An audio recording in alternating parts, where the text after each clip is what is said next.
आपण आपल्या किचनमध्ये कोथिंबीरीची वडी करणार आहोत, पण ती सुद्धा कशी करणार आहोत तर ती नाचण्याचं पीठ वापरून करणार आहोत। जनरल वडी म्हटली की आपण बेसन पीठ वापरून करतो, मग बेसन पीठ वापरलं की ज्यांना बेसन खायचं नाही त्यांना प्रॉब्लेम येतो, म्हणून मी आज हे वडी डायबिटीज पेशंटसुद्धा खाऊ शकतात या दृष्टीनं हा माझा प्रयत्न आहे आणि मी तुम्हाला ती करून दाखवते।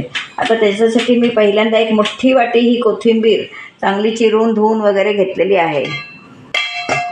जितकी कोथिंबीर जास्त तितकी वडी छान होते। आता त्यामध्ये मी काय काय घालणार आहे तर ही कोथिंबीर घेतली आहे, त्यानंतर हे एक वाटी नाचणीचं पीठ घेतलं आहे, त्याच्यात थोडंसं जोंधळ्याचं पीठ घालणार आहे, थोडंसं कुरकुरीतपणासाठी म्हणून तांदळाचं पीठ घालणार आहे। त्यानंतर ही आलं लसूण पेस्ट घेतली आहे, नंतर लाल तिखट, हळद, हिंग, मीठ, किंचित साखर चवी पुरेशी आणि जिरा पावडर एवढं हे घेणार आहे। आता मी प्रथम काय करणार आहे तर हे सगळे मसाले घालून घेणार आहे। आता पहिल्यांदा काय करणार तर लाल तिखट घालणार आहे, त्यानंतर हिंग घालणार आहे,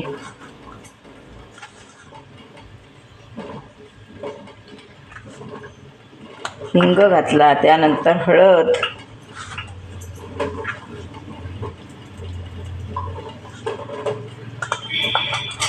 त्यानंतर जिरा पावडर घालणार आहे। जिरा पावडरचा एक वास छान येतो।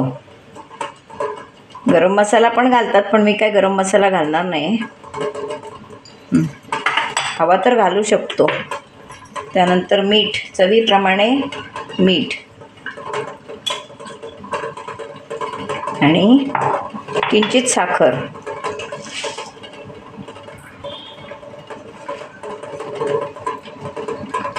आणि ही आलं लसूणची पेस्ट, फक्त आलं आणि लसूण आहे अशी पेस्ट घालणार आहे। तर हे पण आधी चांगलं करून घेऊया आणि त्यामध्ये आपण मग पिठं मिक्स करायची आहेत।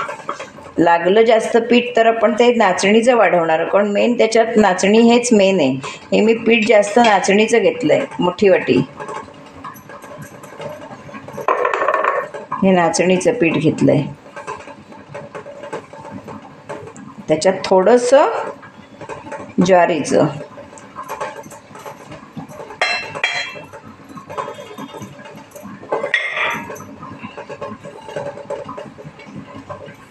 आणि थोडं तांदूळाचं। तर हे सगळं आपण थोडं पाणी घालून व्यवस्थित पीठ भिजवून घेणार आहोत। छान आता मी हातानंच हे सगळं भिजवायला लागतं, कारण चमच्यानं व्यवस्थित भिजलं जात नाही, त्याच्यामुळे आपल्याला हे हातानंच सगळं भिजवायला लागतं। त्यामुळे मी हातानंच हे भिजवणार आहे। वास सुंदर येतो आहे, कारण आलं लसूण पेस्ट घातलेली आहे, जिरा पावडर आहे, हिंग आहे, त्याच्यामुळे वास एकदम सुंदर येतो आहे, कोथिंबीरीचा वास आहेच असं। आणि आता मी ह्यामध्ये पाणी घालणार आहे।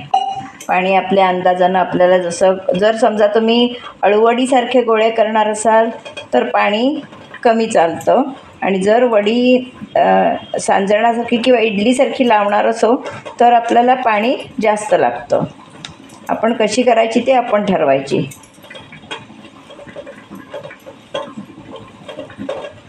अति पातळ करायचं नाही, अति घट्ट करायचं नाही, मीडियम, जसं आपण इडलीचं पीठ वगैरे करतो ना अशा प्रकारातच करायचं। तीळ टाकणार आहे थोडे, म्हणजे छान जरा मधूनच कुरकुरीत मिळतात असं।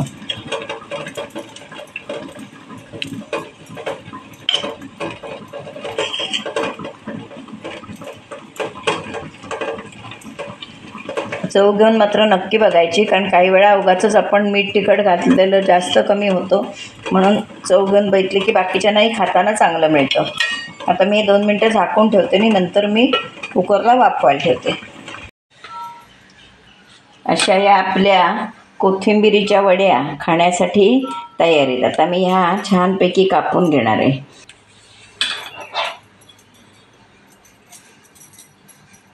या बघा, छान एकदम मस्त झालेत। मी तुम्हाला कोथिंबीरीच्या वडीपासून असा छानपैकी कोथिंबीरीचा पळवा करून दाखवणार आहे।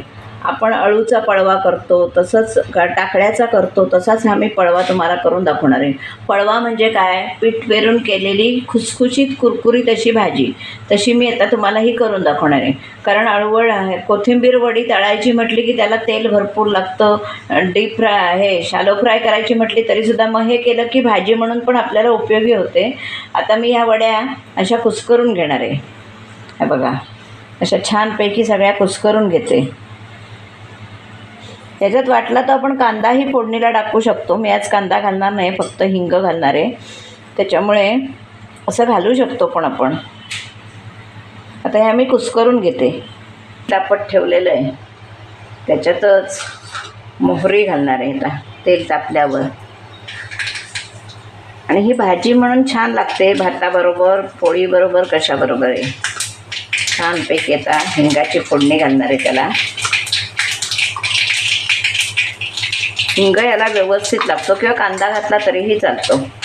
त्यानंतर हळद घालणार आहे, अगदी किंचित रंगासाठी म्हणून तिखट. खरं याच्यात काहीही जरूर नाही आहे कारण आपण सगळं घातलेलं आहे.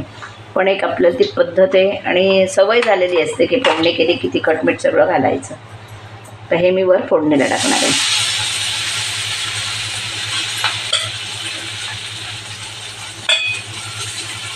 हा आता छान असा छान खुसखुशीत असा आपला पळवा तयार होईल. म्हणजे कमी तेलाचं असं हे खाणं होतं.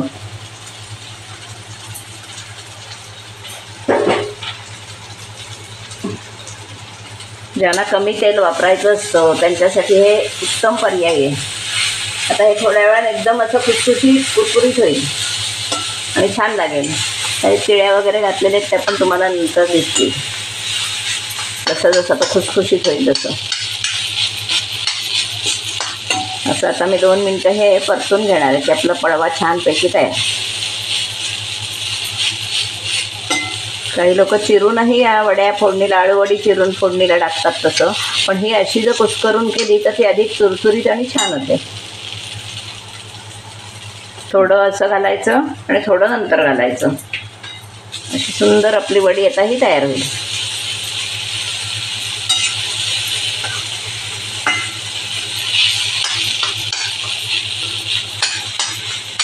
आपला पळवा तयार आहे. जितका वेळ आपण परतत ठेवू तेवढा वेळ तो छान असा कुरकुरीत होत जाईल. तर मी हा सर्विंग बाउलमध्ये काढते. पण हा आपण जास्त वेळ ठेवला की छान एकदम तो कुरकुरीत होत जातो.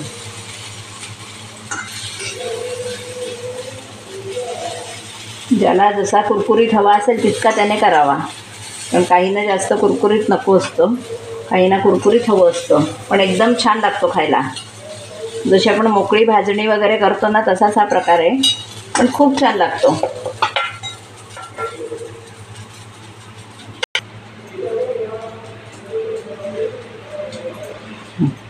हा आपला कोथिंबीर वडीपासून केलेला पळवा खाण्यासाठी तयार आहे. हा डायबिटीज पेशंटला चालणार आहे कारण हा आपण नाचणीच्या पिठापासून केलेला आहे. यामध्ये बेसनाचा अजिबात वापर केलेला नाही आहे. त्यामुळे हा पळवा डायबिटीज पेशंटला चालणार आहे. हा डायबिटीज पेशंटसाठी म्हणून खास केलेला प्रकार आहे. माझा हा व्हिडिओ तुम्ही बघा. माझा व्हिडिओ तुम्हाला आवडल्यास लाईक करा, शेअर करा, सबस्क्राईब करा, बेल आयकॉन बटन दाबायला विसरू नका. धन्यवाद.